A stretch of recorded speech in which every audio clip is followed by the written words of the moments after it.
தகவல் கூறிச் செல்கிறார். மிக்க மகிழ்ச்சி. கங்கையில் நீராட கொடுத்து வைத்திருக்க வேண்டும் என்பார்கள். பாபாஜி, எனக்கு ஒரு சிறிய சந்தேகம், தங்களிடம் கேட்கலாமா? கேளுங்கள், தெரிந்தால் கூறுகிறேன்.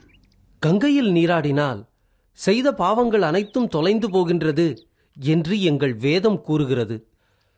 கங்கை என்பதோ தண்ணீர் பிரவாகம்.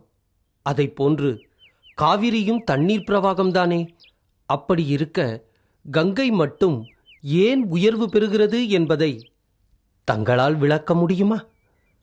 நான் பிராணத்தின் பக்கம் செல்ல விரும்பவில்லை. நான் அறிந்த வரையில் மற்ற நதிகளில் ஓடுவது மழைநீர். ஆனால் கங்கையில் ஓடுவதோ பனிநீர்.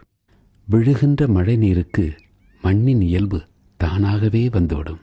பனி நீருக்கு அது கிடையாது.